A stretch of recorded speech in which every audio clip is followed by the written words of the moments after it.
sárt tap á Ásvöllum í kvöld, hvað er að gerast? Hvað er tapið þessum heldur?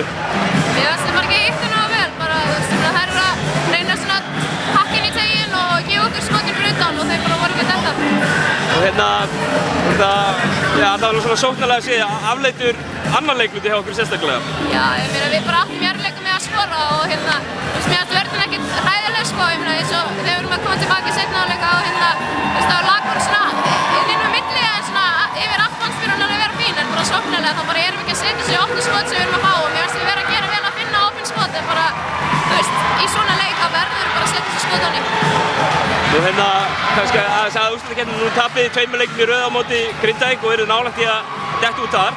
En eru svo konum með yfirhöndina í þessu einvígi.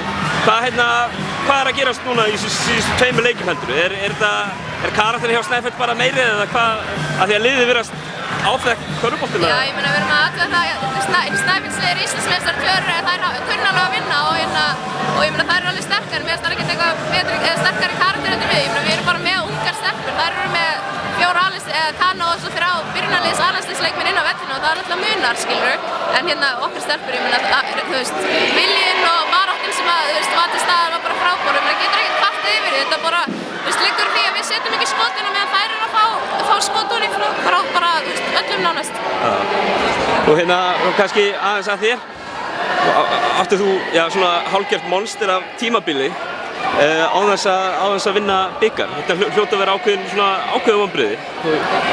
Já, við tökum deildarmeistaratitilinn sem er oft erfiðasti bikarinn, en jú, það er rétt, við töpum í undanúrslitum bikarnum og töpum svo þessu, þannig að það er rétt. Ég meina, þetta taka ekki bikar, en við erum að spila bara með lið, við erum ekki með neitt Amerikana til þess að taka ábyrgð og erum að spila, við erum að starta með mjög unga leikmenn og mér finnst það að staða okkur frábærlega og þetta lið sem við erum með bara æðislegt lið og já, bara allt frá skilið. Þetta er ógeðslega fúlt að vera með silfur hálsinn núna en mér finnst við geta borið hausinn hátt og ég meina þetta Snæfellsið er ekkert grín, skilur. Það er búin að gera þetta 2 ár í röð. Það er erfitt að sigra og það sýndi sig bara í dag og sunnudag. Kannski að þér, verður þú með Haugum næsta tímabil? Ég veit að það er kortið síðan leikurinn kláraðist og allt það, en hvað er í spilinu fyrir helinu? Já, ég meina þetta skoðum maður bara hvað sé í boði og svona, en ég er alltaf að koma með mikla heimfara og mér líður bara svona eins og ég sé ennþá bara nýkomin heim einhvern veginn, þannig ég er alltaf að sjá til, en mér finnst æðislegt að vera Haugum og þetta lið sem við erum með, ég fann gleðinu í körfubolta, bara svona allt öðruvísi gleði og finnst ógeðslega gaman.